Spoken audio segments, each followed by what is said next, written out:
Gravity Motion, courtesy of a wonderful old friend of mine, Don Kerr. He published this in 1930. I met him in the 70s, and I've sort of republished it for him. And his experience, as I met him, he was the tennis coach at Tulane. He was a one-legged man. He had fallen in front of a train when he was a kid. And in a very long and fruitful life, among other things, he became a physical therapist for amputees. And when I met him, I was playing in a tournament in New Orleans, and he told me, honestly, he said, "You're pretty good for somebody who moves poorly." And I know what he meant, and then as he walked away, his wooden leg was squeaking. But he suggested that when I played, I limped. And I'd like to show you what a limp is, and then sort of the opposite move. So for the camera's purposes, I'm going to go to the right. What he said was that if you put a prosthesis on somebody, and let's say the artificial leg is the left, they step past the center of gravity for fear of falling. And he described that as a limp. And he felt that many tennis players, I'll limp to the backhand, moved like this. And I think for better or worse, that's what I was doing. And the training I had with him changed things. It took me a while to learn this, but he would often ask this question of people.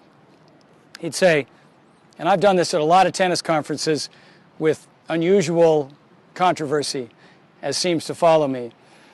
These are my feet, and I want to go as quickly and efficiently as I can in that direction. And by the way, agility is defined as moving quickly and easily. So you could say, well, there's three choices. I can move my right foot out. That's called a jab step, and that would be a limping start. You could say I could do a crossover step. I'll take the opposite foot and start moving. That's fine. Or as Don felt, the third option was that if the right foot went under as the hips turned, gravity initiated. No kidding. Gravity initiated. Are you way faster with that? No. Are you some faster? Yes. Who did that? That's a good question. McEnroe for sure. Edberg for sure. Nadal for sure. Federer sometimes. Large, slow players on the tour, nameless ones, rarely. They always limp. And the other thing that happens is that once you master the feeling of letting gravity initiate, the next secret is what the stride length is for the subsequent steps. Because if I get off balance and start moving, and I overstride, I get a break, B-R-A-K-E. And so there's some science behind this. We've studied it at Stanford in the biomechanical engineering lab.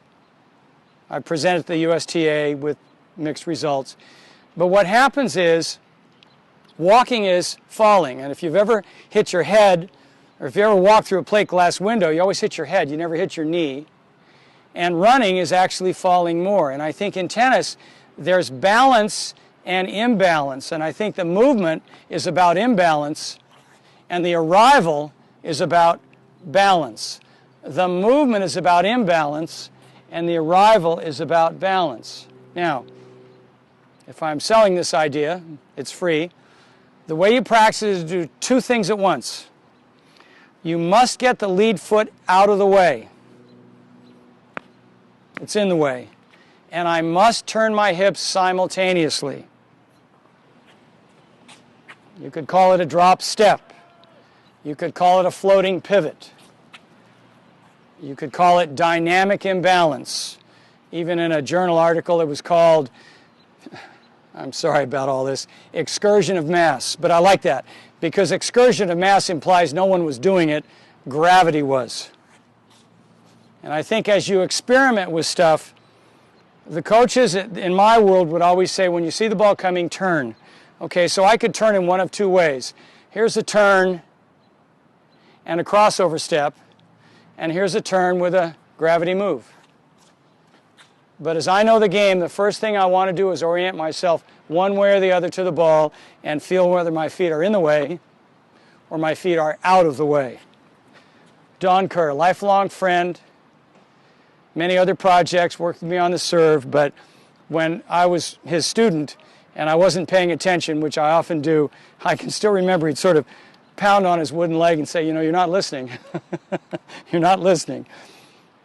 gravity motion. Anywhere you play, you'll find somebody who's extremely quick and effortless, and generally you see that.